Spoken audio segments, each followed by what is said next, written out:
2, go. And then she walked off the stage, picked up her schoolgirl uniform. Everybody in the room was quiet. And I swear, since then, I could never look at a squid the same way again. Oh, man. Tune in next week for the thrilling conclusion. Oh, boy. Is that what happens when I leave for a week? Yes. All hell breaks loose when you leave for a week. That sound quality. That was a better rim shot. Building a better rim shot. That's what this podcast is about. Anyway, how's everybody doing? It is Friday. I'm excited to be here. How about all of you? I'm excited. Me too. I am so excited. And I can't hide it. You just want to. I want to. Well, hey, everybody, I'm your host, Dexter Zero. I'm glad to be back. I missed last week. Thank you to Tim K for stepping in and subbing for me. I know there were some technical issues, but we love you, Tim, and appreciated having you on. It was cool seeing that. His internet. You killed his internet. Anyway, we are a brand new podcast. We are Figure Action, and we're coming at you live once again, as Boogie2988 would say, through the power of the internet. And joining me tonight, we've got a great cast of characters. Going down the panel, first of all, we've got our pal True Star Screamer. How you doing, buddy? I am rocking in yourselves. Nice. Back from the dead, we have Adrian. How you doing, man? It's good to have you back. Thanks for having me, Adrian. We missed you. You had a lot of energy, and it's awesome. We're looking forward to tonight, so it's cool to have you back on the panel. As always, we've got our buddy Parts Former. How you doing, man? Good. How are you doing, Zero? I am doing fantastic. I had a good last week at the beach with the girlfriend, and it's been an interesting week at work, but I got some cool toys along the way, which we'll get to. And last but not least, we've got the illustrious T-Man 978. How you doing, man? Boy, I'm doing good. Did you just Kratos me? Oh no, that internet thing where people be like, "Boy," with their hands. Oh. Yeah, that was Kratosing. So once again, we're for the young people. We are the young people. I guess am I the youngest here? I think I am. Yeah, probably. Yeah. Don't lie, cool. Dave. Hey, well, not carded me for the show. So anyway, let's go through some. Let's go through what we got this week. We got some exciting stuff coming up on the show. Star Screamer, what'd you get this week, man? This week was a little thin on the purchases. Just picked up the 10-year anniversary Iron Man. So MCU Iron Man, which I am liking very much. Nice. It's got the back vents on there. I almost don't want to panel line it, but I have a compulsion of panel lining every single Iron Man figure I have. And if you don't have a Gundam pen, if you have a Gundam pen and you're not panel lining your Iron Man figures, you are at a loss. But after that, if you follow my Instagram, you saw I'd repainted an entire Build-A-Figure Mandroid figure. That was good. I liked it. As well as a couple weapons, and planning on this weekend's project, which I think I'm going to do a full wash on Groot and see how that turns out to bring out some more of the detail, and repaint all my Goblin gliders. Wait, what's a Goblin glider? I was just about to ask that. For the Marvel Legend Hobgoblin and the Marvel Legend Green Goblin, the little thing the glider that they fly on that looks like a goblin. Therefore, it's a goblin glider. Oh, it looks like a goblin? Like, not from the movie. The movie, it kind of looks like a weird boomerang surfboard. Oh, yeah. Well, what's scarier, the goblin quick? face. Willem Dafoe's face or the cyborgish goblin face from that movie? Because I still can't decide. Willem Dafoe's face trumps that in every movie. I mean, that's especially when he gets his crazy eyes out. I mean, the first Spider-Man movie, Goblin, it's like, they're like, okay, Mr. Dafoe, we want you to make your O face, and we're going to cast it in aluminum and paint it green. Basically, that's basically what it was. They made a more comic accurate mask. There's a video of the prototype floating around, and they scrapped it for that Power Ranger villain thing. You look something like this. A little bit. Defoe would have played in casting back in the day. So, Starstream, is that all you got? You got this week? That's it, man. It was slim pickings. Well, and so the audience says, where can we find you on Instagram? Oh, that would be at True Star Screamer. TRUSTAR Scream. You know, the rest. Awesome. Star Squealer. I always read that as like Toys R Us Screamer, and I just imagine a kid like yelling at Toys R Us. Well, it's North Carolina. When is it going to show? Oh, you're out of business. Never mind. Jeffrey just couldn't take it anymore. Bum, bum, ba-dum. So, Adrian, I know you're on an SOC kick. What'd you get this week? My shit didn't arrive. I'm so fucking mad. Oh my God, that sucks. The worst part is I'm sitting at work like halfway through a shift on yesterday, Friday, and I get all these notifications saying like, you know, you're getting this today, you're getting that today, it's all going to be at your house today. All these things are blinging on my phone. So I was messaging everyone, like sending pictures and videos saying, this is what I'm getting today. I got home and I got bubkas. Did you scream at the sky saying, I need Dragonzord power now? He had the flute. I just sat crying on the stoop. So yeah, I got nothing, but I have a whole lot coming. Maybe I won't spoil it though, but I have a whole lot coming. Nice. And next week or the week after? Next week or the week after, if we can sync up time, I'll be in Tokyo. So hopefully I can walk around some of the... I found this thing. Have you guys heard of Complex? Any of you? No. It's I was told I had one. Yeah, it's called... Many complexes.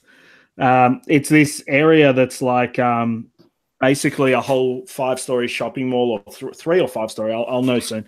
And each store can only accommodate like 2 to 6 people in them. They're tiny. And there's literally hundreds of stores that all only sell action figures. Ooh. Yeah. We don't have anything like that. No.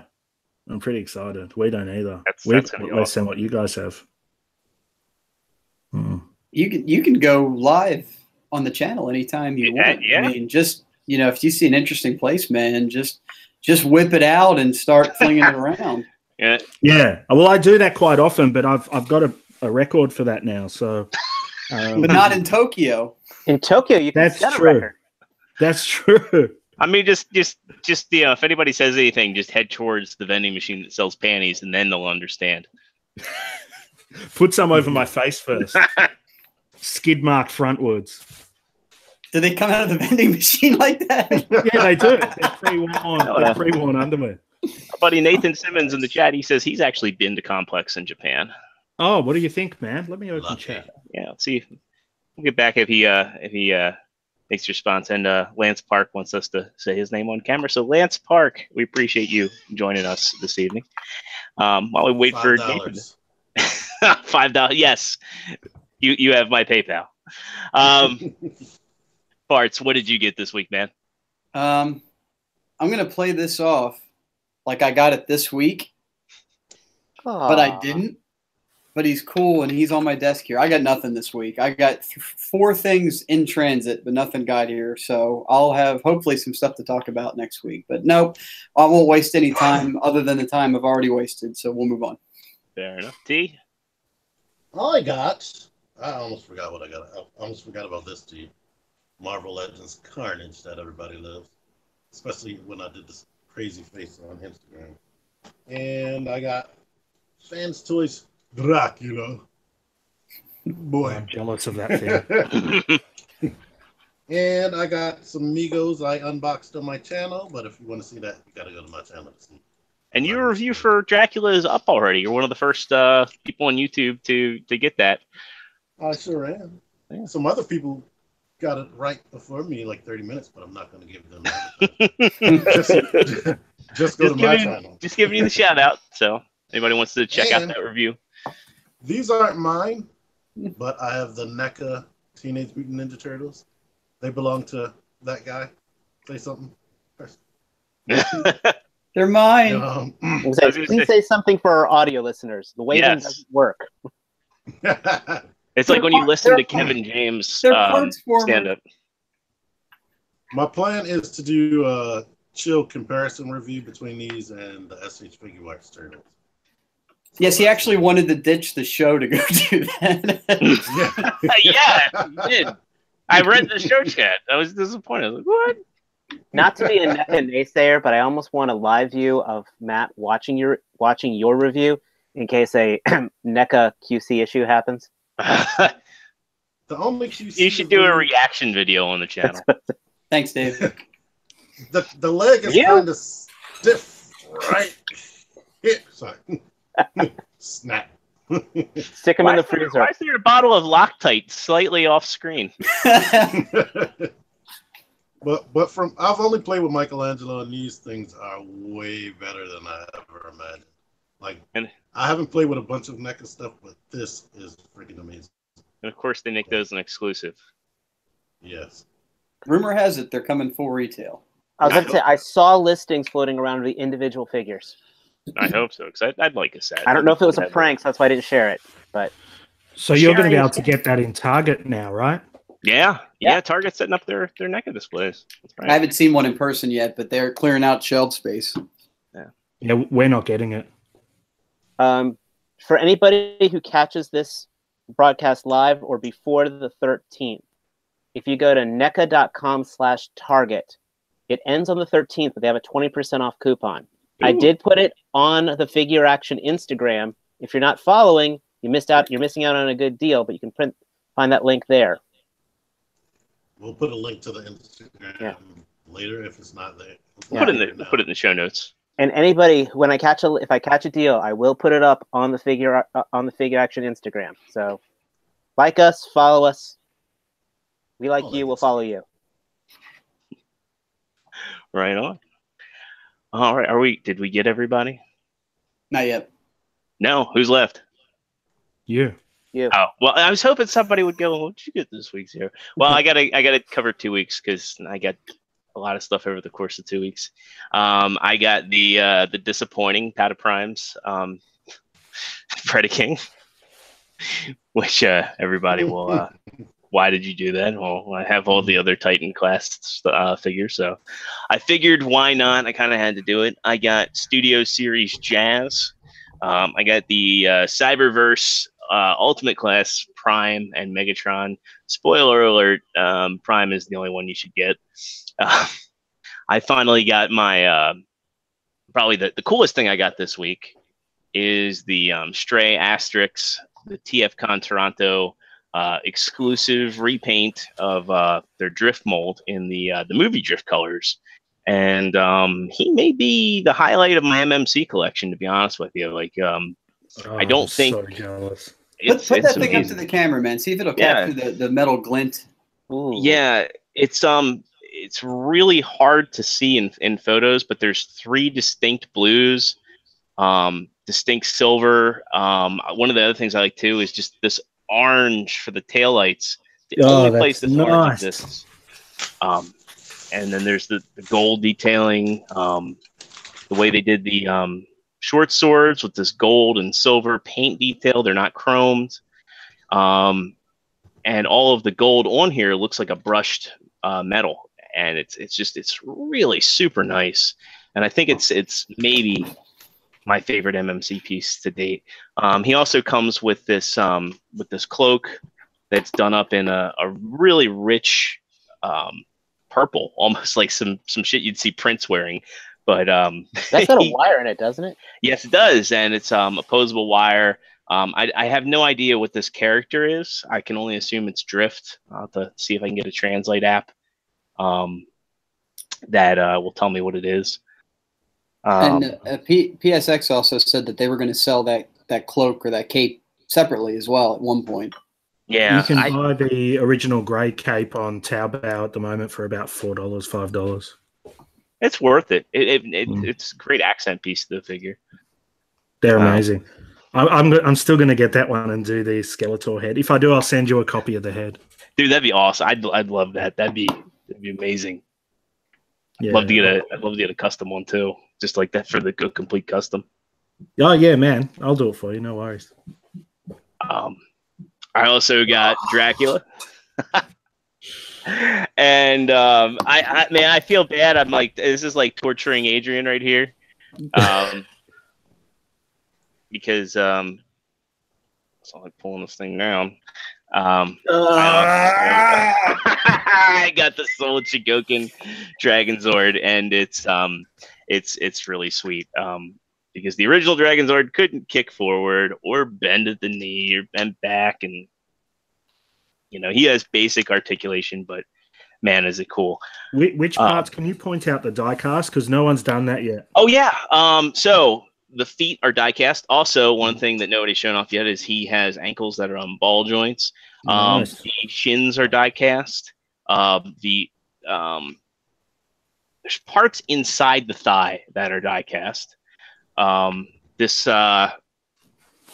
insides of this crotch piece are die cast. These I guess they're the shoulder parts, they're die cast. The area surrounding the head is die cast. The upper jaw is die cast. He's heavy. He's really heavy. I think he actually is about the same heft as the Megazord, despite being marginally shorter. Like for anybody watching at home, I'll do a solid, and we'll compare the two. But they look fantastic together. It's this is like something I wanted so bad when I was a kid, just to have this duo, and Power Rangers were on my short list as a kid, so I never got around. Get the black and green Zord, man. It's too pricey. I got the Legacy Dragon Zord, which made me happy, but I had one criticism with that, and hopefully this one breaks that criticism. Does it have hands with missile fingers?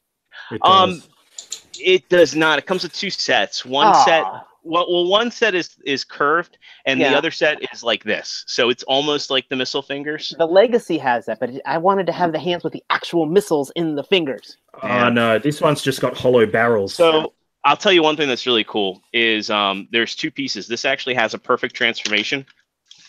And so basically, I mean, anybody listening can't see this, but the chest piece pulls out. On the original, it was a separate piece that was parts forming, right? So if you wanted to do the combined mode and have the staff, like you had to plug the staff piece into the base of what pops out of the chest. On this, there's a die cast piece inside here, and it all rotates down. And, yeah, SOC loves that shit. They do it with swords and stuff on some of their heroic robots. Yep, there's a piece that pops out here, and then of course you can pop a piece out from here. And with that release, the Megazord value just went up about 3 times. Yeah, and of course you can pop the tail off, and you can complete everything on the Dragon Zord. There's also a piece in the box that's a static piece that doesn't fold, and it's a little bit more robust and a little bit more representative of what the show model was. But honestly, I'm a sucker for perfect transformation pieces. And like as Adrian said, it's cool that with SOC they give you options. And options are always good. Yeah. Dude, that green and black one, it's about 180. You got to get that shit. I'm going to keep harassing you. I know you are. And then when I miss out on, I'm going to say, I wish I did it. Yeah, because it'll be like 600. Like you can always sell it later. I could always sell it. SOC holds its market value. It goes that up. does it for what I got this week. We have a special guest with us tonight. We've got Spence from MAAS Toys. Spence, how are you doing tonight, buddy? Hey, guys. How are you? Sorry to jump in and just sort of insert myself into your... No, it's great. I mean, you timed it about perfectly. Okay, great. We contacted you about inserting yourself into us, so here you are. Thank you. Fair enough. Fair enough. You can hear me okay? Yeah, you sound great. Okay. So yeah, for anybody listening, just give us a quick rundown on what your role is with MAAS. And actually, let me roll back for anybody that doesn't know what MAAS Toys is. We do cover more than Transformers on the channel. You guys are a third-party company, and you're primarily focused on Transformers. But just give us a quick rundown. What's your role with MAAS, so everybody out there knows? Well, I deal primarily with the public. So I do the shows, I read all the emails, I handle some of the Facebook.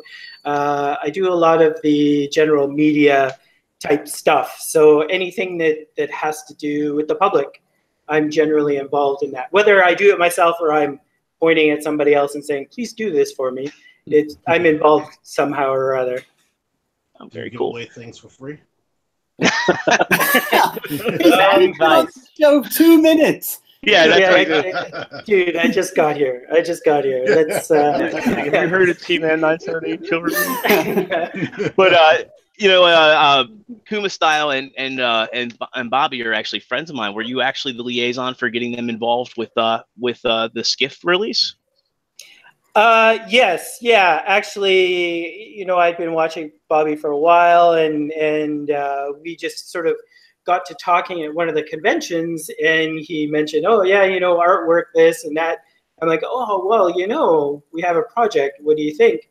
And he said, yeah, that'd be great. I know he doesn't really do anything not masterpiece, like he's a masterpiece collector, but it was fun to work with. He was very easy. He took direction really well. It was great. And with Kuma, I had been working with Fans Project and Make Toys for definitely some time. And Kuma did a lot of work for them. He did a lot of the photos and everything for the FP Core and whatnot. So we already had a relationship going on. So it was easy enough to say, yo, TJ, I need some photos. What do you think? Can you give me a hand? So yeah, he was there for us when we needed it. We are definitely, for future and upcoming releases, we do want to work with the public more. It's not necessarily just Bobby or just TJ, whatever. We want to work with anybody who's willing to work with us. So very cool. That's cool. Very cool. Yeah, that was one of the things that really I thought was really cool. It was like the first third party that was really open about, stating that they were community oriented and, had some key members from the community, some noteworthy members working on, even down the instructions. P.I. was involved. He did the video instructions. I thought that was really cool. And he's been a staple of the community for almost 12 years now. Well, he's sort of the father of the hands behind the camera. Yeah. So we figured that he would be a really great helper in that regards. We didn't want to do simple paper instructions because being in third party for a while, the one thing you see online a lot is like, oh, these instructions suck. These instructions don't tell you anything. It's always the instructions are so bad. So we were like, dude, forget it. We're not even going to try. And we'll just do everything video-wise and go that route. And Pia was great. He was really easy to work with, and he did both the instructions for the Skiff project and the the Mayhem Mechanics. Yeah, the Master Rustable. Cycle. Yeah. So you guys are kind of like one of the, well, not one of the same, but related companies, right? MAAS Toys does all the production for the Mayhem Mechanics stuff. So Sid and Nick are sort of the brainchild of Mayhem Mechanics, and MAAS Toys help make their project a reality. It was the liaison between the factories, getting the product actually constructed, manufactured, and distributed. May I say thank you? Thank you very much. Very nice. Starscream is a huge fan of the Mayhem Mechanics line. In fact, I'm very jealous of his Atomo. So. Well, in case you guys missed it, and for yourself, if you're interested, the Kickstarter for the comic book is just wrapping up in the next day or two, and it has been successfully funded, which is yay us. But not only that, there is a way to get the Atomo in the comic Kickstarter. So really? You can make a pledge. There's only 2 days left in the Kickstarter, so not sure when this actually goes live. But while we're talking here, there's only 2 days left, and you can get in and get in the Tomo with all the comic books. It's a 6-issue miniseries. Oh, dang. Pretty sweet deal. We are actually live now, so everybody out there, if you're interested in a Tomo, get on that. Now, speaking of Kickstarters, it wasn't really a Kickstarter so much as it was a pledge. I know the Tetrajet. Boy, now I'm having a word. The Air Soldiers. The Air Soldiers. Thank you. The Air Soldiers. Yes.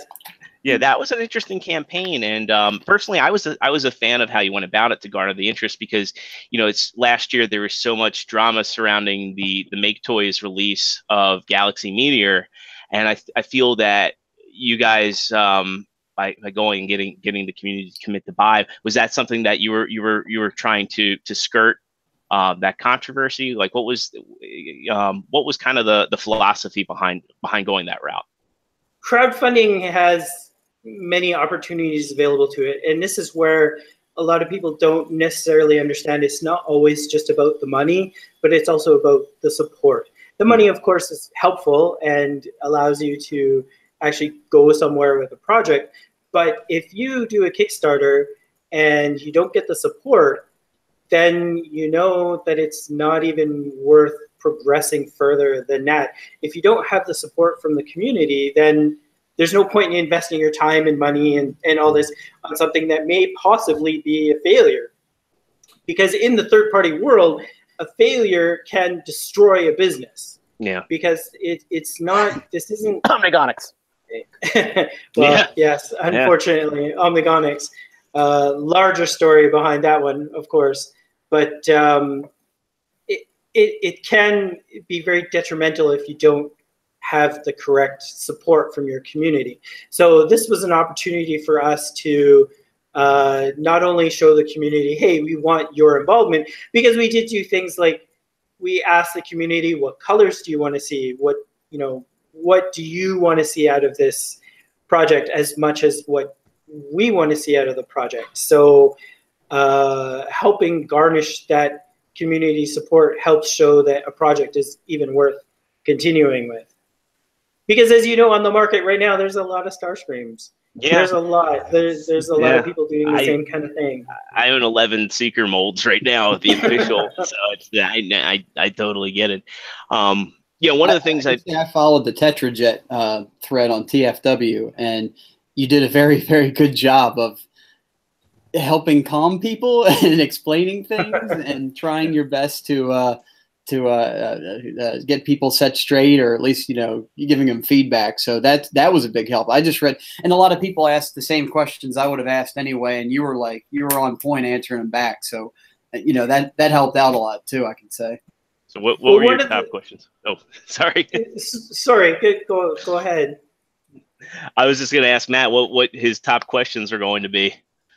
Well, just stuff that would have come up anyway about the design choices. You had feedback on the head sculpts. Just watching, about donations and the different pledge amounts and all that. You did that. That's how I ended up contacting you through that. Is that I saw that like, okay, well, this guy knows what he's talking about. So I was glad.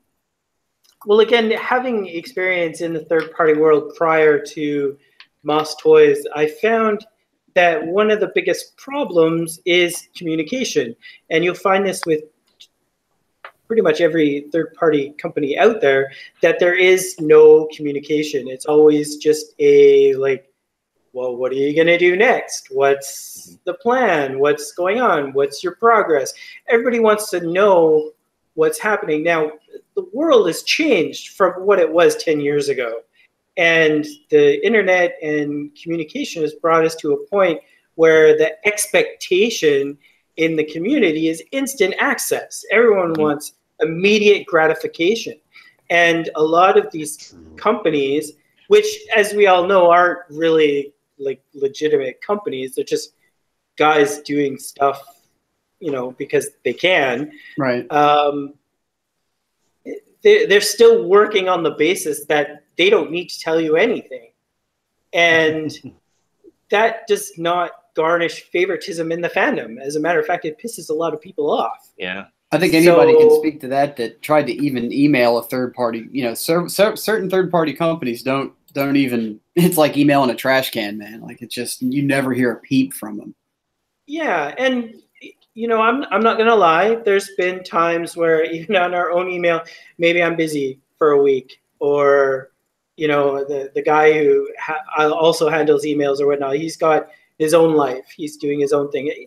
We're busy people. It happens occasionally where emails may go unanswered for a couple of days or maybe even a week from time to time. But that doesn't mean that we're not listening. It doesn't mean that we're not getting the emails.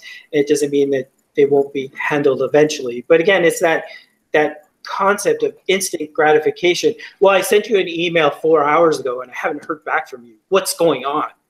You know, we need to be realistic about what our expectations are by way of communication. Do you think with the crowdfunding that kind of gives you guys almost like a little more of a boutique, you know, production in a way? Because since you are, all right, we're going to do X, Y, and Z. Who wants X, Y, and Z? All right, you don't want that? Let's move to Q, R, and S type of thing. Well, MAAS Toys, I'm going to be totally honest with you guys. MAAS Toys has, and this is sort of new information for a lot of people. MAAS Toys has made a deal with Harmony Gold to work on Robotech. Wow! So we will be focusing a lot of stuff over the next couple of years on the Robotech side of things. But that doesn't mean that we're going to stop doing other projects and whatnot that we kind of want to do. We still want to remain very faithful to the community. We still want to remain very faithful to what people have expectations from us, and we want to be able to deliver on those expectations. The Cybertron line that the skiff is from is actually already has like 10 figures in development within the line. Mm-hmm. It's just how to bring that to fruition with enough revenue, enough manpower, enough whatever to actually make it done. Because MAAS is still a really new company, so it's not like we're sitting on boatloads of cash to just throw at a factory and say, yeah, do this for us, guys. You know, we need to budget. We need. We have people that, you know, expect to eat their dinner. So there's lots of stuff planned. Sorry. Will the Robotech then be done through a Kickstarter avenue as well? Or even initially, just to see the garnish of it. You know, it's like, all right, here's the first round. Yeah. That is the plan. But it's, again, not so much about revenue as it is about support. Because when it comes to Robotech, Robotech is obviously, since it's a licensed product and since we have the ability to sell, you know, worldwide, we have the backing of Harmony Gold and whatnot behind us. So we've moved from third-party realm to legit realm, and when you're talking manufacturing numbers and whatnot, it makes a really big difference in, you know, say manufacturing a couple thousand pieces to manufacturing 10,000 pieces. Yeah. So we need to see exactly how much of a market there is, and we will use the Kickstarting type of platform to see where the support is and what the people want, to then be able to streamline our company to then be faithful to what the consumers want. Well, I thought it was awesome when I saw the Unrustables in the Diamond Select catalog, seeing something transition from such an underground, such a mainstream exposure. Well, there's, again, same kind of thing. There's a lot of stuff happening with the Mayhem Mechanics brand and with the Unrustables line. As I said, the comic is successfully funded on Kickstarter as we speak, which is amazing. I mean, Sid is over the moon about it. Sid's the writer, and super excited. All the artists that are working on the book are all really excited, and we're hoping to get this into publication and then again into Diamond so that we can get it out to the general public. Mayhem Mechanics is destined to become maybe not a household name, but more of like a cult following genre that that people should know, or they'll hear the name and they'll go, oh yeah, I know what that is, kind of thing. Yet, because it is an independent IP, it can be sold anywhere. It can be sold in any legit type of setup or market, which is where MAAS wants to go anyways. I'll personally mix the Kool-Aid for that, just so you know. With Toys R Us kind of closing doors, I mean, I think more and more people are going to comic shops today to get toys. And, you could get that exposure by having the books there, by having the figures on the shelf and having a quality product. I think that's agreed. And the more exposure that you can bring in that realm, and the comic ends up exposing yourself, because, toys and comics are still sort of separate worlds in certain aspects. So not everybody who supports the toys is going to buy comics, and not everybody who likes the comics is necessarily going to support the toys. But this way, we're branching into both sort of realms of pop culture and what everybody's sort of looking for, and it helps bring everything to a more mainstream type market. So a quick question, Nathan Simmons in the chat, he wants to know, do you happen to know if they're doing the 148 or 172 VF fighters? Are they planned at all? I'm sorry, 148 or 172? The scale, I guess. The scale. I'm not at super liberty to discuss exactly what we're going to be doing in the Robotech line, but allow me to say, first of all, it's never been done before. Nobody has attempted it. Never seen by anybody ever in North America, in Japan, in anywhere. So we are working on several aspects of the Harmony Gold stuff. Definitely follow us on Facebook and whatnot as we begin to announce stuff over the next few months. That's exciting. Go ahead, T. When the figure starts showing up in like the comic shops and whatnot, will there be a difference in pricing? I'm sorry? So when the figure starts showing up in comic shops and whatnot, will there be a difference in pricing as far as that and the online retailers?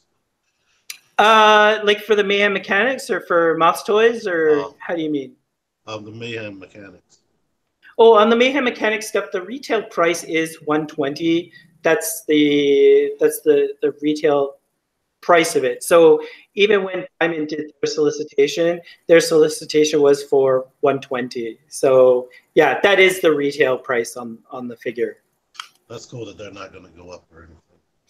No, they'll remain. The price point was established during the manufacturing side of things, and so whether it's distributing through Diamond or whether it's distributing through us directly, because if you happen to be a comic shop and you're looking for MAAS Toys or Mayhem Mechanics product, just contact us directly and we'll set you up on our distribution list. The end result ends up being about the same. So retail price is kind of what we set it at.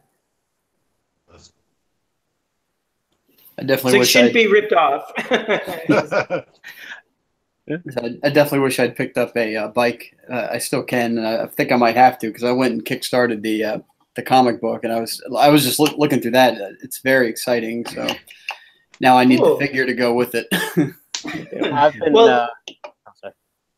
No, go ahead, please. I was saying I've been in love with the prospect designs I've been seeing with the Valkyries and all. Yeah, Nick has definitely been coming up with some really amazing stuff, and they all use the same sort of basic concept of where the prospect or the rider ends up transforming and becoming the chest. So each of the ones that Nick has sort of teased is all does kind of the same thing. They all sort of do that combination transformation sort of thing, even with very different variances in the prospect look. I'm really excited about the different homages that are coming out. I think there's some Insecticons, some turtles.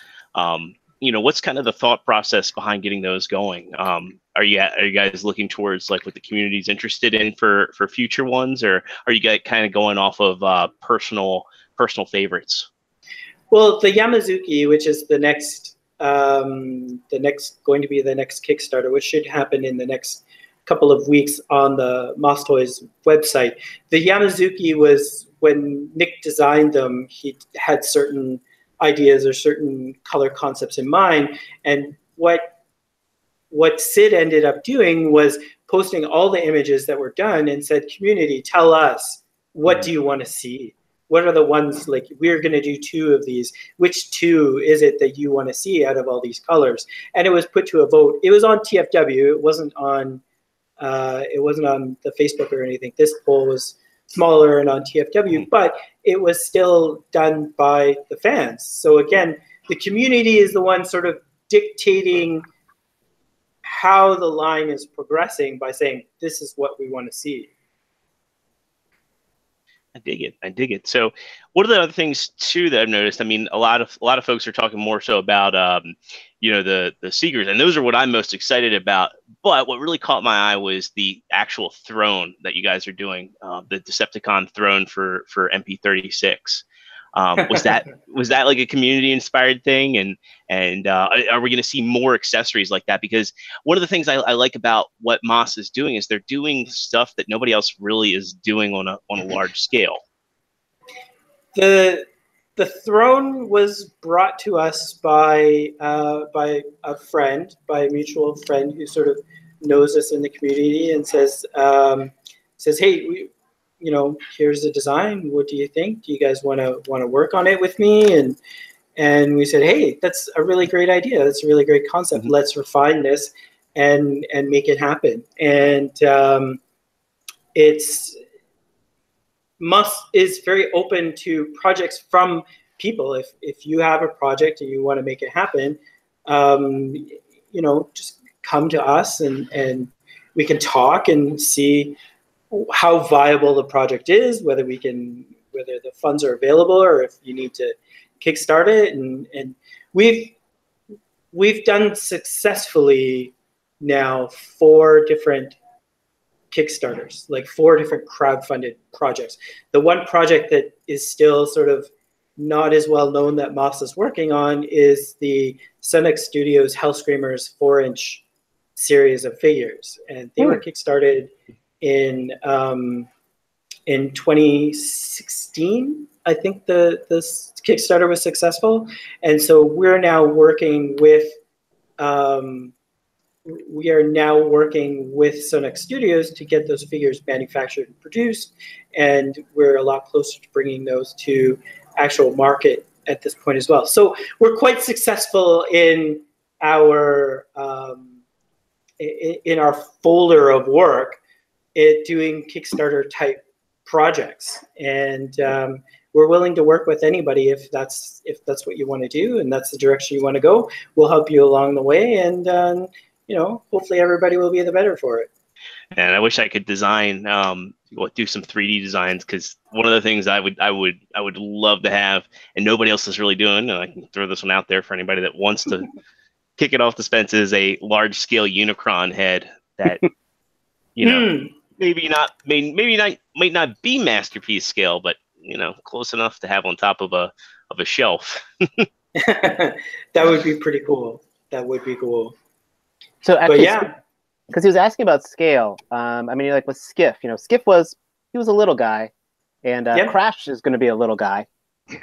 I was kind of drooling over those concept sketches on him on your website earlier today. Sorry, speak. Was it Crash? I think it is the pipes homage. Oh, Stack. Sorry, Stack. Yeah. Sorry, I apologize. Because smokestacks, pipes, got it. Or one anyway. But then you got those little guys, and you're just jumping up to these Tetrajets, which are much larger. Correct. So now that I know a little bit back more of what else this company has done, when people just think MAAS Toys, they've done little and now going straight to big. So hopefully people hearing about this will be like, dude, they're gonna kill it. Mm-hmm. How to do this without pissing everybody off. Scale is always something that creates a lot of discussion, and that's Matt's girlfriend.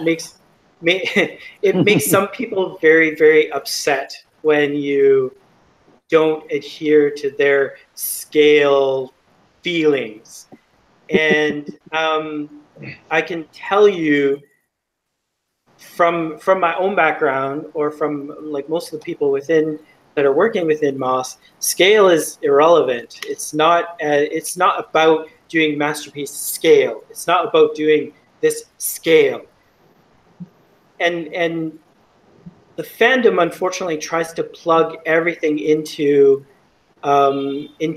this scale argument, whether it's Chug, whether it's Masterpiece, whether it's other brands. It's a nightmare, and there's no way that you can be faithful to anything scale wise, because even on the Masterpiece end of things, scale is a completely moot point, because you have a Corvette and a Volkswagen that are like way out of scale with each other, or a rig or a jet, or like all these things. Nothing is in scale. The only scale that the cartoon ever used is how big were the toys.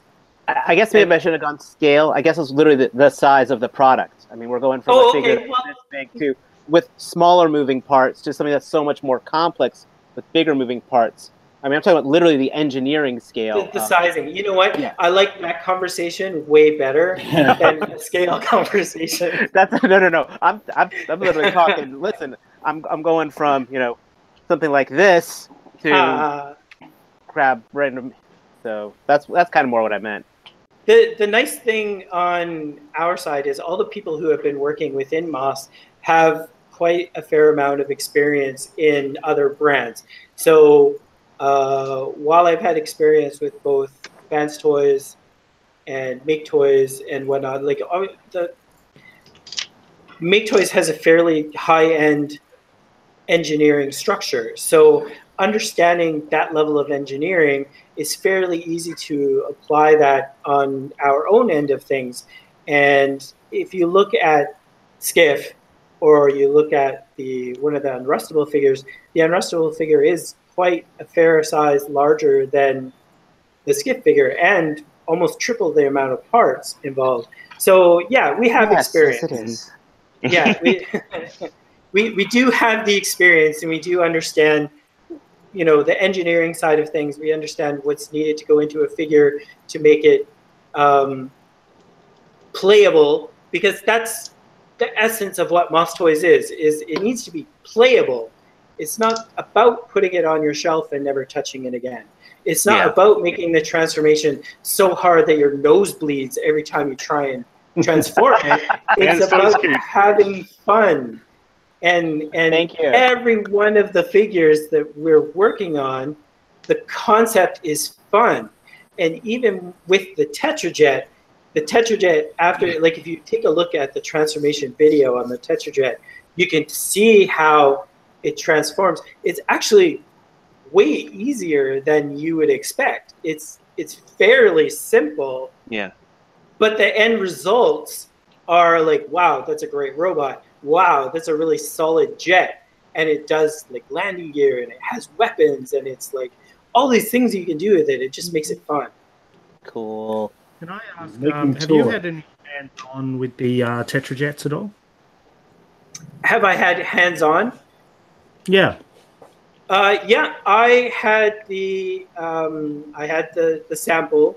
I had the sample originally sent to me from the factory, and so I had originally assembled the sample myself and tested all the transformation, tested how all the joints and everything work out, made sure everything sort of works, and then I had passed the sample on to a few other different people, and we also had the sample at TFCon for display.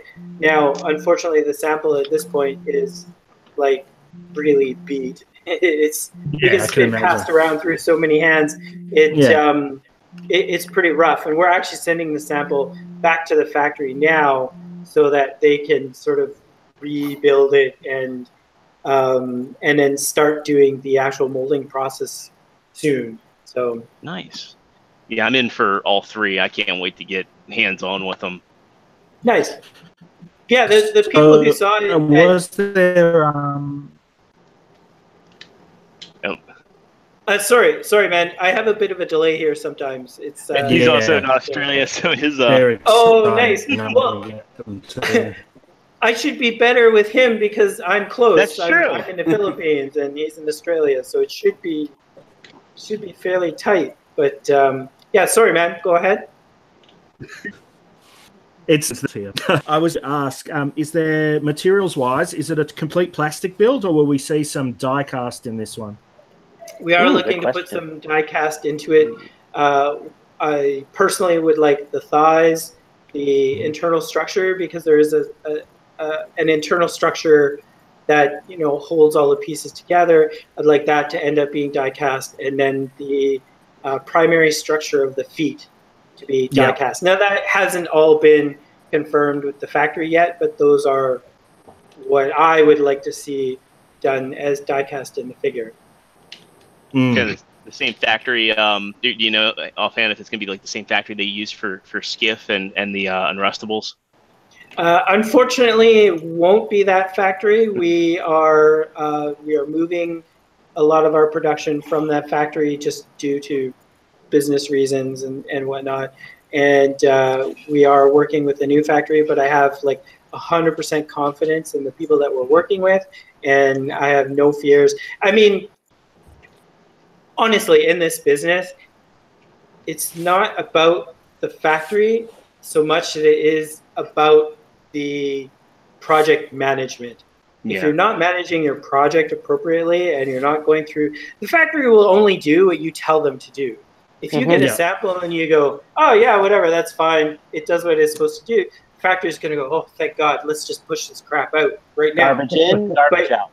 Exactly. If you're going to sit there and go, hey, this joint is not tight enough, this has too many clicks in the ratchet, it's all about the project management.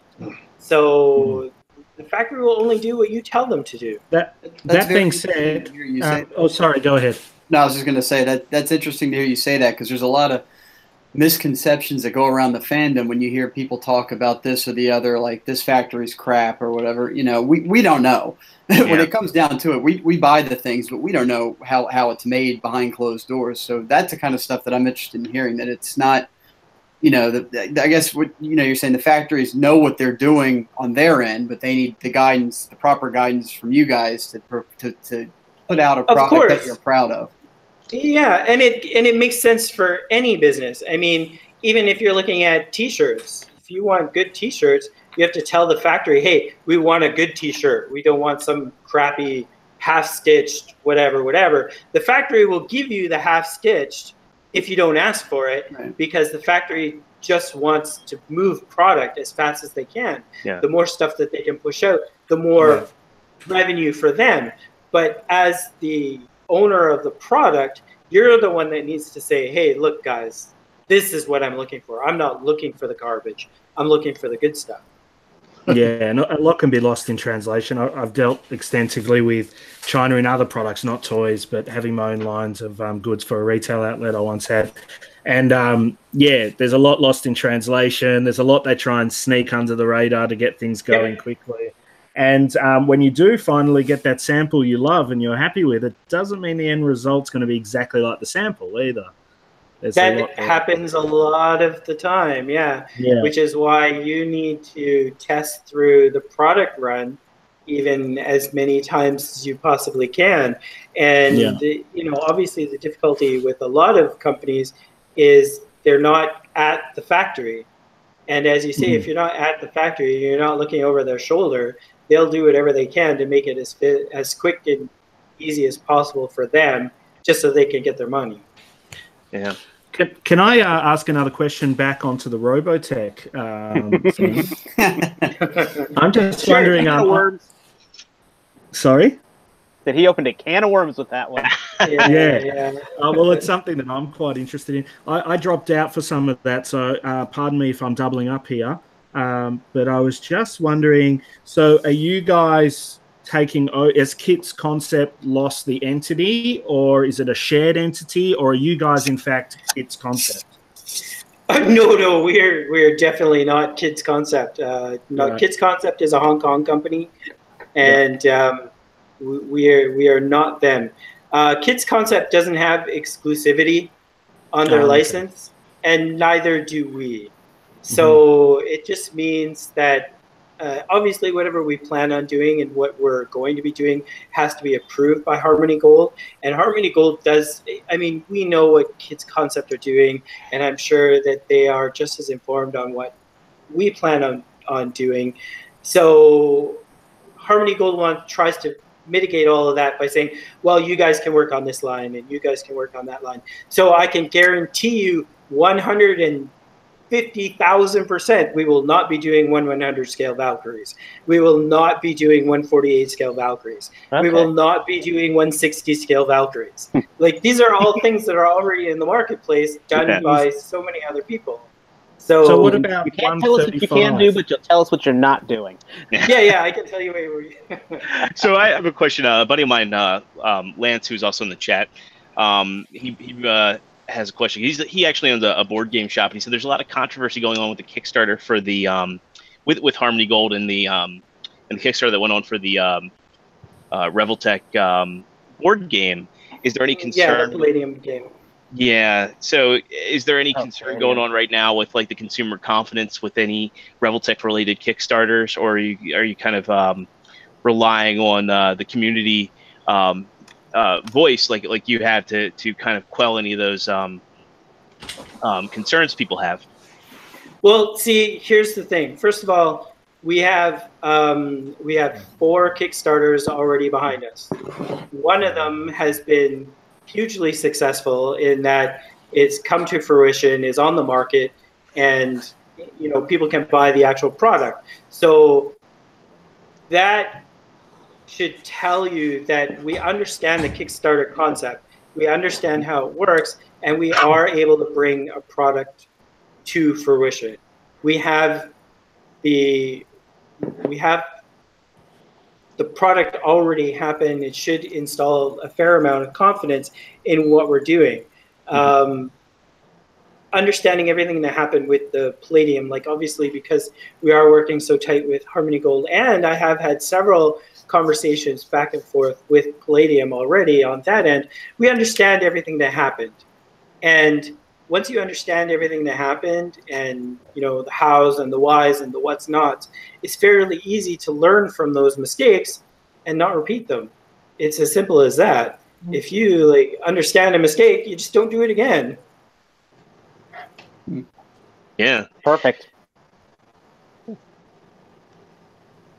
cool. T, did you have one?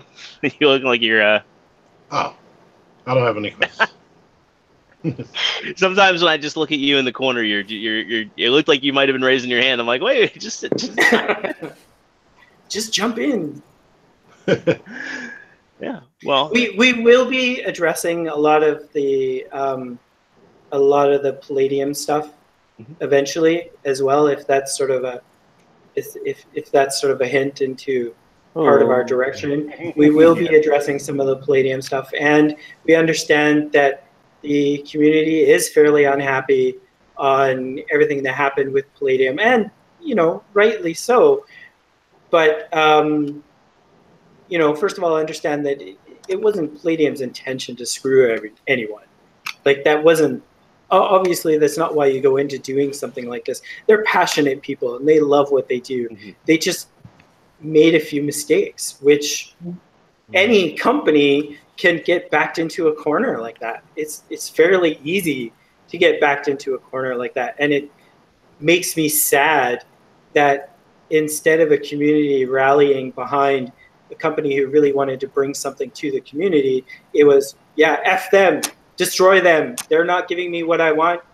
Forget it. I'm done. The world is over. Like, it's a shame that that's our... Yeah, and... That's how they react, though. I mean, that's how communities. You see fandoms implode on themselves like that all the time. I mean, in all fairness, it's not just ours. It's pretty much every fandom, unfortunately. Right. Yeah. It's nerds in general.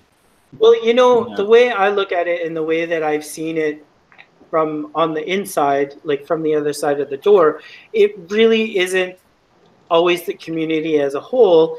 It's a few very vocal people. Yeah, and it's always those vocal people who end up ruining it for everybody. And I see it a lot of times, even in like MAAS Toys threads. There's a couple of people who are just absolute jerks. And maybe they don't realize that they're jerks. Maybe they think, I'm doing this for the community, or I'm doing this for whatever, you know, purposeful reason that they feel that they're doing whatever they're doing. They feel justified in whatever it is they're doing, obviously. But at the end of the day, it kind of ruins it for everybody when these things sort of break out. But whatever, it is what it is. The fandom is what it is, and we move on and, you know, keep making cool toys, because that's what it's about, right? Yeah. Well, that's what we're all excited about, is like cool stuff coming out. I do have one question. I know there's a bit of involvement from MAAS with the with Toy Notch. Am I correct? And the Astrobots. No, that would be me. That's not us. That was okay. Oh, Mastermind. It was Mastermind Creations. Yeah. Sorry, my mistake. Mastermind. No, it's all good. Then I'm mistaken there. It's hard to keep all the companies sorted. There are so many, and they all begin with M. And you crossed over with 3 of them. Well, you know, I'm pretty tight with the MMC guys, with a fair number of them.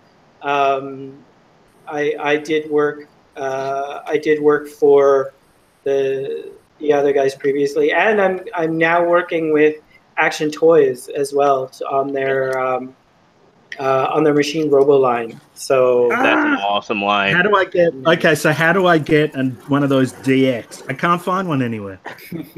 You can't really? I can't find a Bike Robo DX. The Bike Robo DX. Wow.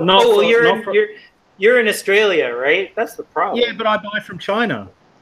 Oh, and nobody in China has them. What about Hong Kong? No, I use Taobao, and they're all gone. They're gone off Taobao completely. Have you tried Action Robo? Directly? I can't find. I haven't looked for their contact details, but maybe I will. I really want one. I really like that figure. Just check with Action Robo. Actually, you know what? I know a website. Hit me up on a messenger, and I know a site. I will. I think I know the site. Can I ask another question back to Robotech, because I'm one-track minded? So of course. Bandai is doing some more Macross stuff under their Solar Chogokin line this year, particularly the 1-35 of that one that's like a G1 Sky Fire. Yeah, I forgot what he's called. The VF1J. Anyway, that's the one. F1J. They're doing a 1-35 metal build SOC version.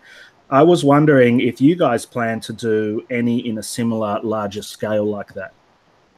Well, again, I'm not at liberty to discuss any particulars at this point in time. I've got some idea of what he could be working on, though. I've got some idea. I love Robotech, so I know what I've heard some hints. We will be working on several product lines, not just a single thing. And as MAAS Toys, as I said originally, MAAS Toys is all about fun. So everything that we do will be hella fun. Awesome. So yeah. Well, I look forward to it, and I'm definitely on all the pre-orders for the Robotech stuff. So speaking of hella fun, yes. What do you think? What would happen if Spencer today could go back in time and talk to Spencer at age 10 and say, "This is what I'm doing for a living. This is what you're going to grow up to be"? You know what's funny? It's funny that you say that. When I was 19, I worked at Cypress Mountain. Yeah, like last week. I worked at Cypress Mountain in Vancouver, which is a ski hill. And I worked inside the ticket booth. I used to sell tickets to all the people. And I distinctly remember a conversation with one of the other people there. And I said to her, I said, you know what? In 10 years, I'm going to be manufacturing toys. When I was 20, I said that. Awesome. So that's amazing. It took a little bit longer than 10 years, but here I am. So sticking it out with the long game. Yeah, long game. It's all about the long game. You know what? Even when I was younger, I'm a little before Transformers. Like in '86, I was a teenager. I never saw the movie in theaters.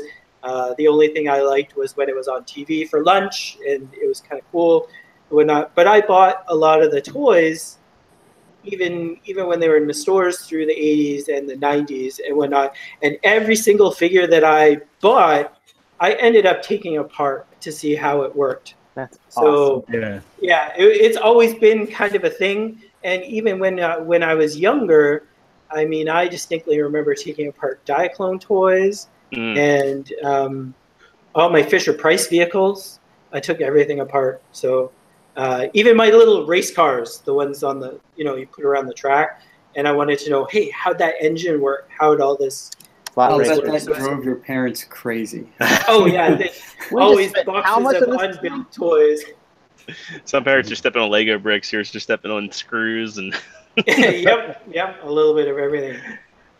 So, I have a question. If you had a pet, and you don't have to devolve it any info if you're working on one, you had like a passion project, like one figure you could make happen regardless of crowdfunding or any financial hurdles, what would that be?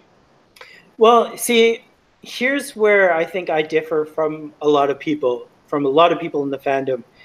Characters mean nothing to me. I don't really care about the show. I mean, it's not that I don't care, but it's not like, oh, I have to have Optimus Prime as a toy because he's such a great character.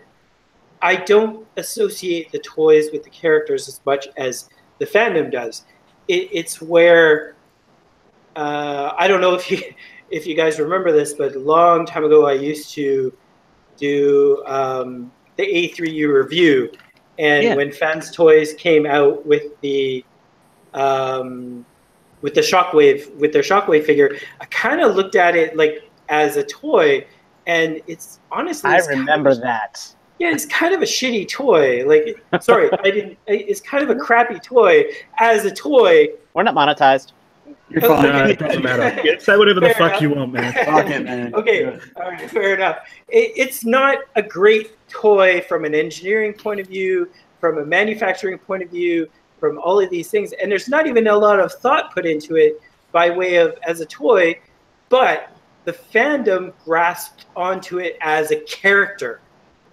And so when I looked at it as a toy and said, well, it's heavy, it does all these things and whatnot, but it's really not that, like, it doesn't wow me as a toy, the fandom crucified me because it's Shockwave, and it's the first Shockwave masterpiece figure. It means so much. It could also be, though, that it was Fans Toys, because there are the Fans Boys for Fans Toys. Yeah, but when the Shockwave was out, when it first came out, Fans Toys did not have the following. The reason that Fans Toys has the following that they have is not because of their really great toys, it's because of their really great choices and characters. The fact that they did Shockwave, the fact that they did the Dinobots, these are all very fan favorite figures. So in reality, there's a lot of heaviness in the and the joints seem to hold up over time compared to some of the other stuff. Yeah, I mean, I quite like Fans Toys, but I'm not I won't. Yeah, fair enough. But when you look at Scoria's face, you can't tell me that that's a good sculpt. No, I didn't buy their Dinobots, actually. That's the only thing I didn't buy. I went for the other ones. What do you call them? What about this? Oh, God. Whatever they are. The other ones. He's showing Fantoy's Rouge. The bigger ones. Gigapower. See, what ends up happening is fans tend to... Power. I went for the Gigapower, and I'm still waiting to complete the set. Oh, he's getting throttled. His ISP has been getting throttled. I mean, yeah. To kind of get back to your original question, sorry, that tangent seemed to go like... Not trying to bash Fans Toys. I'm really not. They do put out decent product, but their transformations are an absolute nightmare and not, in my opinion, and this is my opinion only, they're not very fun. So in answer to your original question, I think every project that I work on is my absolute favorite project. I got the sample recently from the factory for the Sunex Studios, the 4-inch sci-fi figure, and I was elated. It was one of those days where it's like, holy crap, I have this in my hand. And it has tons of problems, and there's still lots of tweaks and things that need to be worked out and whatnot. But you know what? It's my passion project. It's a figure, and it's in my hand, and it's being created, and that's all I care about. And it was the same when I worked on Skiff, and it's the same when I worked on the Mayhem Mechanics stuff. Every project that I'm working on currently is my now passion project. So I just love everything that has to do with the toys in general. That sounds like a great day at work. Yeah, it does. So with your standards, in the last, I guess, 5-10 years, if you want to pick one figure that say that this is a near perfect figure based on engineering, transformation, being completely, again, no character. I'm talking about just a toy, whether it be from one of your companies, Bandai, Takara, Mattel. Okay, I couldn't say that with a straight face, but what would you say is this is a perfect toy? And tough call. I'm not saying the best. I'm not saying this is the best one ever. Yeah. Just what's your like perfection? I'm just gonna do this for a second. I know I wasn't asked. That's a nice figure. That I don't have it. I'm not a Voltron. I'm not a Voltron fan myself, personally. I find sorry guys. I'm sorry. Yeah. I'm sorry. I think there are certain things that end up being a little too simple, and unfortunately, Bandai Power Rangers and the Voltron sort of fall into that realm of it's not so much for me. But I really couldn't say. I'm really not sure. Let me look at my shelf. Yeah, it's like, seriously. I mean, you've got some great examples there. Like, listen, this is a good figure. I mean, like, for me, Masterpiece, I think Masterpiece Soundwave is a solid figure. It's not overcomplicated. Agreed. The Masterpiece Soundwave is a great piece. No, there's no question about that. And it's not overly engineered. It's fun to play with. It does what it's supposed to do as a figure. I think that is an excellent example of near perfection of what a figure is supposed to do. You heard it here, folks. The expert agrees with me. Thank you. It's a balance, and everything should be in life. Everything should be a balance. It should have a certain level of fun. It should have a certain level of aesthetic. It should have a certain level of shelf presence. And if it doesn't, if any of those things are skewed in one way or the other, it makes things more complicated. I'm again, like the MP36. Honestly, I'm not a fan. I think it looks messy. I think the transformation is. We've come to a point we've come to a point in Masterpiece where it's not about the toy anymore. It's about, let's engineer this so that it looks like an unrepresentable cartoon. Okay. And it's just gone a little too far to shoehorn a toy into a certain set of criteria that takes away the fun. There's sometimes, though, I think it does pay off, in honesty. Like, one of my favorites, not a lot of people like, is the Masterpiece Grapple and Inferno. And there are so many neat aha moments in what should be, I guess the fire truck mode really gets sacrificed there. But like the way that the ladder and the grapple fold and collapse into the chest, there are sometimes when they try and do that, the concessions do create some really fun moments. I thought Dinobot, the Masterpiece Dinobot, I don't know if you're a Beast Wars guy at all, was going to be a nightmare to transform. And I thought that it was going to have issues with paint shipping, and it proved me wrong in every regard. And I think that's the only Beast Wars Masterpiece that I have that I really enjoy flipping back and forth. And it should be a nightmarish transformation, but my God, is it fun? I don't have that figure yet, the Dinobot, and it's kind of on my list, but honestly, it's so expensive. I just if we were just not sure. Yeah. That's my Amazon Japan. Yeah, Amazon Japan was my friend. I got it for $173 shipped. Yeah, that's awesome. That's really good. And yeah, I agree on. I have the Artfire version of the Takara mold for that fire truck, and I agree that by making the fire truck not be 100% real world legit, they were able to bring out a good figure. And I prefer the Artfire version because it has all the tampoing on the legs and whatnot, giving it a little more depth to the figure than just the plain, plain red legs on the Inferno. Yeah, I agree with that. I hate that they have to do the car licensing and whatnot.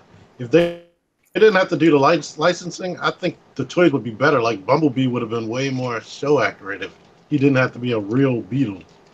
Yep, and I agree in that. Again, it's what I said. The companies are now being forced into too many restraints on what they can do with a figure. You look at a line like Transformers Prime, and Transformers Prime is an absolutely amazing series of figures. There are certain things in there that are the engineering is off the charts. And the reason that they're so good is because they were able to develop the figures and the toys while they're developing the show, meaning they're not restrained by all these restrictions. And so you get Dreadwing. Yeah, all amazing. Are absolutely stunning. The engineering on that is unbelievable. The smokescreen, I ended up getting the police car version of that one. I think, again, you were asking me earlier about what's near perfection. That is near perfection. That is an absolutely amazingly engineered, great looking vehicle mode, great looking bot mode, excellent articulation, not too difficult to transform. That's where I feel like toys, that's the direction that toys should be. Yeah. Cool. Yeah, my favorite was that Viacon. Like I love the way that the whole hood and roof of the car kind of tri-fold. Well, actually, I think they folded 5 times to form the legs, and they formed solid lower legs. And I think that was I remember I spent that whole summer I got that thing. That just was a permanent fixture on my desk. Just flipping that thing back I didn't and forth. get that Viacon until my daughter was born, literally the same day. I have every version. I have every version that they put out of that in both American and Japanese, because I got it's absolutely astounding feat of engineering. I got the first edition. I was able to track down the Viacon General, the winged one, which ticked me off that never came to the U.S. You know, there's an irony to that. As much as Hasbro loves their repaints these days, that was the one time that they could have gotten away with murder of repaint. You know, releasing like 8 or so repaint retools. Oh my god, dude, I'm just imagining what an army of different colored Viacons would have been. Oh my god! I've seen them on TFW. I've seen where folks have like every release, and they've troop built. Oh god!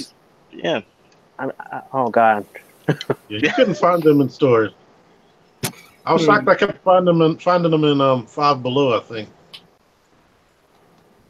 Yes, because then they finally showed up. Yeah. Of all places. Well, I'm going to hit the chat up one more time, see if anybody else has anything for you, Spence. Yeah, for sure. What are those toys behind you, Spencer? I'm sorry? What are the toys behind you? Oh, just all kinds of stuff that I've picked up over time. It's primarily third-party Gundam stuff, some Robotech things. Yeah, a little bit of everything. Just stuff that I find kind of attractive. My only MAAS Toys figure is the Phoenix. I like Phoenix. Yeah, I do like the Phoenix. I think that it was quite well done and it was really well manufactured. The $200 price tag is tough, but Yeah. I was torn between that and people two Mayhem Mechanics. Yeah. I bought the two Mayhem Mechanics. oh yeah. Well, I'm glad you got the Mayhem Mechanics. But you're definitely alluding to two different types of thought with collecting as well, where you have the type that likes your fans' toys and the statues and all that set something up on a shelf and never touch it again, and then the type that will want to interact with their collection on a daily basis or as often as they get a chance to. I think that it sounds to me like you're wanting them more to strike a balance between playability, touch, feel, and shelf presence, but you don't want to sacrifice too much to have it look like a statue on the shelf of the figure, right? I mean, it's not like you said. I think you'd said before, like these G1 designs are not meant to be physical figures because there's so much cheating involved in the cartoon that when they do finally make something in the 3D physical realm, that it's got to cheat so much that there's so many corners they have to cut. I mean, I don't know. Like my personal collection here, I mess with as often as I can, and I tend to, like you said, gravitate towards figures that are playable. Are playable, yeah. Yep, agreed. And I mean, speaking of, Bobby Skullface said it himself. He got that MAAS Toys RC figure, and he'll put it on the shelf, and he'll never touch it. That's fine. I'm the same. And it's fine if that's the type of collector you are. Great, that's awesome. But you know what I think, and again, this is kind of me more than anything else. Then you should think about Flame Toys. Because what Flames Toys is doing, making their non-transforming figures, gives you the representation that you're looking for without having to sacrifice for a transformation. I know. The transformation. T's laughing a little bit because I had that drift, and I much preferred the MMC to the Flames Toys. Nice. Well, yeah. It's the MMC. There is that thing in the back of your head. Even if you never transform it, at least you know it does. Yeah, that's exactly it. That's me and Hexatron. Even if you're happy. Sorry. I was just going to say, even if you're happy to have a more Gundam-esque or SOC-esque style figure with more die-cast, much more articulation, and not transform, which I'm in for, don't get me wrong. That's the type of collector I am. Like, I'd love to get that ton, but for $400, like $400 US, no fucking way. It's just not, I can't afford it. It's crazy. Yeah. It's what I've said to a lot of people in this regard is better than Robotech, not as crazy as Flame Toys. Give me an amazingly articulated figure at the 100 to 150 price point that absolutely looks like it should have awesome articulation but doesn't transform. Yeah. I'd probably be okay with that. I would be absolutely fine with that. Let me. If it wasn't an MP scale, if someone did it at MP scale. This guy right here. Yeah, but that's not MP scale. That's it's not MP scale. That's a box of cereal with arms. Oh, but it's got that price point. It looks the part. That's the size of a toddler. Yeah, that's ridiculous. Got the LEDs. No, you could. Listen, if you told me I bought this to spoon at night, I'd be okay with it. Hey, don't ruin my trade secrets. That is a fancy fleshlight. That's what that is. Oh God! That's a great example. Ladies and gentlemen, quote of the night. That's a great example of what I'm talking about. In that, like, that's almost there for what it is. A good price point for what you're getting. It is non-transforming. It's a great sculpt with lots of gimmicks, lots of cool stuff. But honestly, it's just too big. I would rather see that, as the other gentleman there said, I would rather see it closer to Masterpiece scale, closer to that that 20 to 25 centimeter height that still takes up good shelf space without being so freaking huge it won't fit in a Detolf, right? the Detolf standard, absolutely. Well, I don't know. Some people like to put their Toy World Devies in Detolfs with an Omega Supreme, in a nice, scissor pose. Hi there. We do have one more question. Nate Simmons in the chat came back with another one. He says, as you work with different companies, are you still enjoying doing what you do? I think it's like any job. Certain companies you're going to really enjoy working with, and certain companies you're not going to enjoy working with because of the people that you're working with. Some people, you just have to shake your head and go like, what are they thinking? Like, why is that even a choice? Or why are you even like thinking this route? But you do what you're told to do because that's your job. So yeah, it's like any job. There's going to be certain parts of your job that you absolutely love, and certain parts of your job that you're going to go home and you're going to shake your head, you're going to grab a beer, and you're going to go, "Oh, I'm fucking glad that day is over." So it's like everything. Yeah. I know how that goes. I do IT, so my days are unpredictable. It's we have our light days and we have our nightmares, and it depends on the project manager you're working with. Exactly, yeah, and it's the same. It's the same in kind of every job. You do kind of have someone to answer to, and sometimes the person that you're answering to is a tool, and sometimes they're not, and that's just the law of the world, right? Like, it just anywhere happens you go. that way. So. Yep. Yeah, I love my work, and generally, I really like dealing with the community, and honestly, sometimes I enjoy the challenge because sometimes it is a challenge. There are lots of times I see a post or I see like a comment somewhere, and I'm like, "Keyboard warrior! I got to tell this guy what an idiot he is." But you can't do that, right? You can't. No. It's a challenge to tell somebody that they're wrong in a way that you're not confronting them and making them more angry. And making it martial art unto itself. Yeah. Well, I work in a hotel, so I experience that every day. That's basically my job. Well, I've been in the restaurant industry. I owned and operated Aegis 3 and Up for 10 years. And Aegis 3 and Up is a Transformer toy store where you can actually go in and buy stuff. So dealing with people on a regular day-to-day basis, and I'm not talking just like Transformer people, I'm talking like just people in general. Sometimes you just shake your head like, people are the worst. What are they even thinking? Like, expectations are off the charts, and you need to have a calm demeanor. You need to be able to deal with these situations in a manner that is amicable and solves the scenario without it leading into like something totally and completely ugly.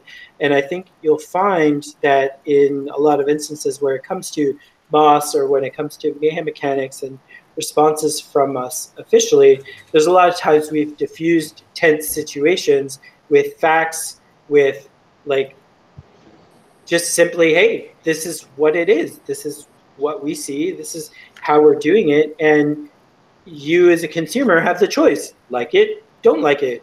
If you don't like it, you have money to buy something else. I'm not forcing you to buy this. I'm not forcing you to like this. This is your choice as a consumer. You can like us. You can follow us. It's amazing how many people don't understand that they don't have to spend their money. People sometimes react like you're ripping it straight out of their wallet and holding their beating hearts in their hand. I don't get that. I never do. I hate that toy. Cool. Don't buy it. Yeah. I like it. I bought it. I don't like when you have there. I'm not going to run to your shelf and knock it off. I've read someone post like, I can't believe I have to buy this thing. I'm like, what does that mean? Can I ask a very important question here for a second? Are we going to see Bobby Skullface art on the Tetrajet boxes? Ooh, that's a good question. Honestly, on the Tetrajet boxes, the designer has requested somebody very, very specific to be doing to do the box art for it. And I am, after sampling some of his work, I'm going to say that is probably the direction to go on that one. So no, Bobby Skullface won't be doing the artwork for the Tetrajets. That being said, you know, Bobby is more than welcome to say if he wants to do any artwork on other projects. And as I say, if there's anyone else in the community who wants to do artwork for packaging or anything along those lines, you don't need to be a professional. You can just, you know, do it for fun, whatever. You can submit your artwork to us, and we've set up a a fan art committee internally, and they will review any and all applications and eventually choose somebody to do artwork. Well, can you draw a robot, Zero? I can draw a robot. I don't want to brag, but T's got one of my samples for my art. Do you have that handy? Can you show that? My stick figure of Magneto and Wolverine. Let me see. Hold on. So if you can find that, you know, like, you have my information if you need to contact me about the next packaging. I'm a fairly okay artist. I mean, you know, but if we were, you know what, it's not about, like I say, it's not about being a professional artist. It's about having passion, and it's about, like, you know, loving what you do, and it's about loving what we do, and we want that passion to show through on our projects with the community as much as we do ourselves. If you ever do a sea spray. Oh, hey, there you go. So that's awesome. Yeah. So for anybody in the community that wants to get in touch with MAAS, do you just go through the webpage and do the contact? Us? The webpage has a contact us, or you can just email us directly at info@MAAS Toys. Spell it MAAS, not MASS. I've had a few people say, my email's not getting to you. And then I ask, how are you spelling it? Oh, yes, it's double A, single S. Yeah. Not ass. Yes. Yeah. So I got two follow-up questions real quick. What is your favorite right now, as far as what you've seen? What is your favorite Air Soldier design, mold coloration? Oh, man, you know what? This is going to be so bad. I can't remember all the names. Well, just give us a color scheme. We'll fill in the rest. If it was like a certain character, you know, which one? You know what? The cone heads are freaking amazing, and they put the regular version to shame.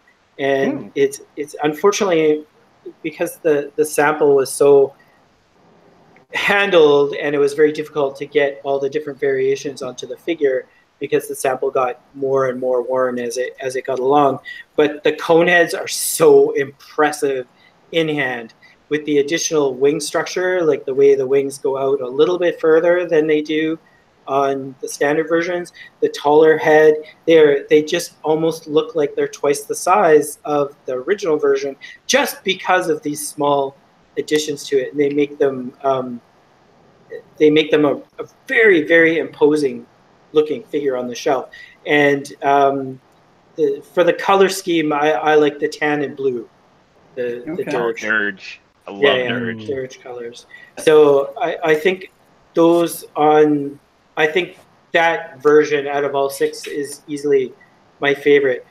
We do have somebody internally who is like pushing for that Action Master Thundercracker color, the crazy purples and pinks and G2 Ramjet is the best crazy color. If you look at T screen, here's a picture of my artwork submission. If you want to, you know.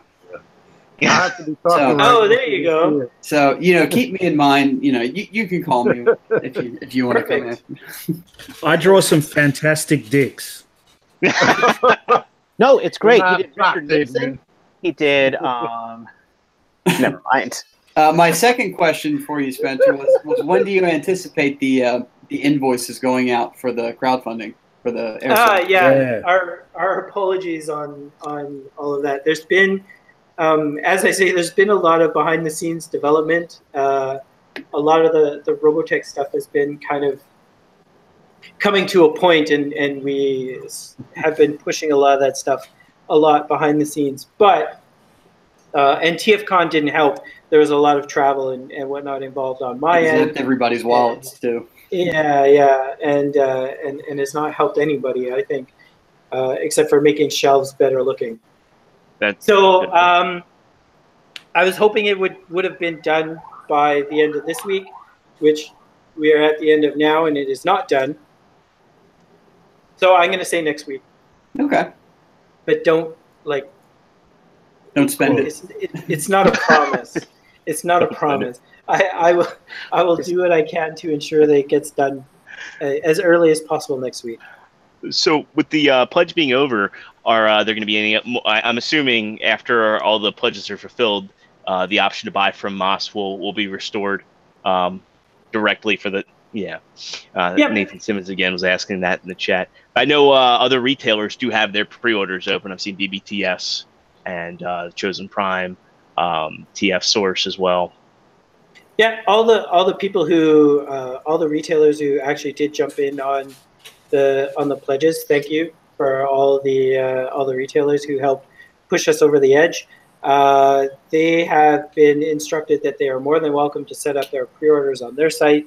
And the only thing is, obviously, with the Renegade, will come with the Cape and Crown set only for the people who ordered it through the crowdfund. Yeah, I'm getting that. Yeah. Me too. So, yeah, that will be the only way to get those ones. And if the retailers pledged for those pieces, they will have access to those pieces. But any of the regular retail versions will not have access to those additional parts. Fair enough. Cool.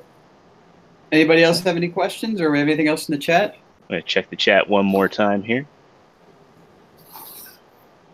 Well, while he's looking, I definitely want to thank you, and we are all very appreciative for you taking the time out of your busy day and busy schedule to come join us. And yeah, again, sorry I was late. I actually had a morning meeting at like 7 that ended up running a little bit longer than expected, but it sounded like I kind of got here about the right time anyway. Yeah, man, you're doing us a favor, man. We were just happy, happy you agreed in the first place. The Robotech news was a flat-out bombshell, and yeah, totally made me we'll have to talk him down later.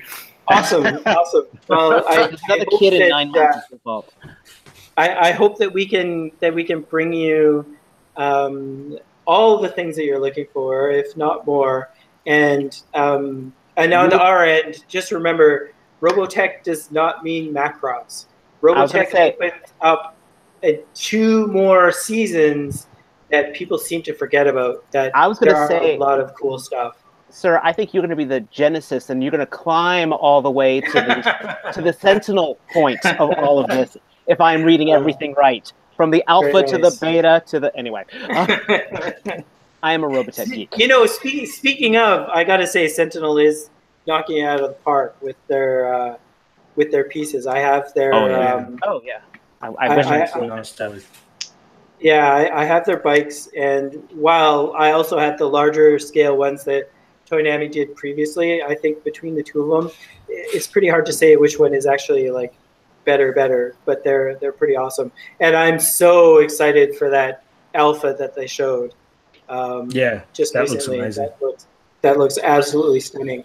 So to all my Robotech brethren in the industry who are manufacturing, everybody seems to be doing some pretty amazing stuff. I hope that we can contribute to the fandom on the levels that they are doing, as well as bringing something new and possibly even unexpected to the community as well. I'm ready I'm ready to pledge. I'm ready. He's going to just start clicking now, and then when the page comes up, he'll be ready. I thought he fainted. When you mentioned Robotech, I thought Starscreamer fainted. All right, guys. Anything else? Man's time. I'm really appreciative of you swinging by and answering all our questions. Very thank you informative so much. stuff. Very Thank you cool so much. stuff too. Of course, yeah. We're, as our motto kind of says, we are all about community. I am open to, speaking to people at pretty much any time if we can obviously schedule it in appropriately. And anytime you guys have questions or anything like that, hit us up, hit me up. And we'll do what we can to answer them either directly like this or through chats, through messages, through our Facebook. Awesome. That's good, man. Well, we hope to have you on again if we weren't too bad for you. No, not at all. It's my Saturday morning, so it's not a big deal on my end. It's the time is actually not bad. It's decent for me. It's like almost 11 a.m. now. So sorry, I think we went a little longer than anticipated. Oh, no. You said an hour and a man, half, right? That's fine. Any more bombshells? Feel free to tell us. Yeah. If there's any Go Lions coming. Well, we are working on several stuff sort of behind the scenes, but of course, you can't reveal your hand right away, right? Yeah. Can't give away all the trade secrets. Yeah. Well, we'll all be following eagerly in anticipation of your next drop. And thank you so much for all your time, man. Yes, very much. You've Thank been you. fantastic. Yes. Thank you. Yes. Thanks, guys. Cool. Does that All just right. about wrap it up? Yeah, I think that's. we can get some where you at for down the panel.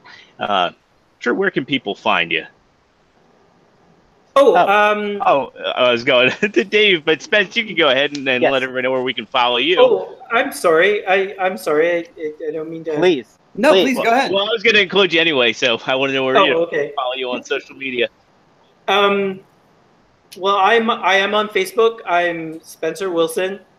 I use my real name. I'm not anybody hiding or behind a screen name or anything. You can find me on Facebook.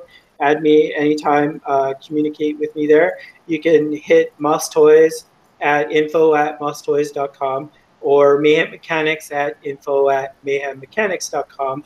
I don't have Sunux Studios email offhand, but you can always email one of the other brands, and we will get that to you if you are interested. So, Nice. Oh, and we are on Twitter and Instagram as well. Just MAAS Toys, I think, or MAAS_Toys. And Weibo, for those of you in China. We are on Weibo also. If you have any listeners in China. I'm going to say we yes, do yeah. because I have faith. Yeah. Yeah. Why not? I know we have listeners in Australia. Adrian's trying to get us to be the official podcast of Taobao. So Taobao, yeah. Now brought to you by Taobao. get Yeah. them to bear Other sponsor. retailers available.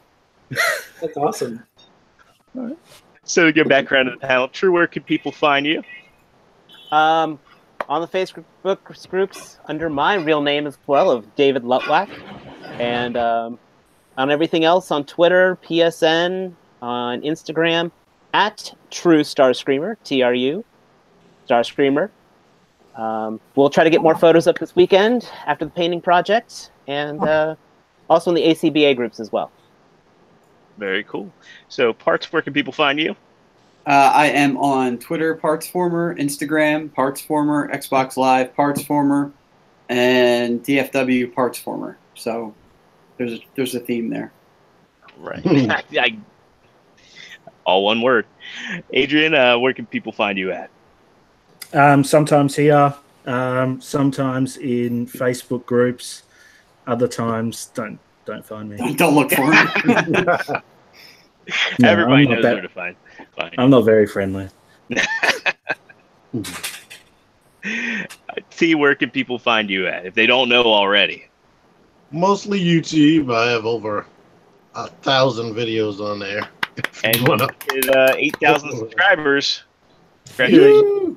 if that makes sense. But at Steveman978, anywhere, just Google it, and wherever you want to find me, you'll find me. How do you spell that? TA. 978 with no dashes or spaces or underscores or anything like that. That everybody likes to add there. Yeah. Right. And oh my. All right, Zero, where can we find you?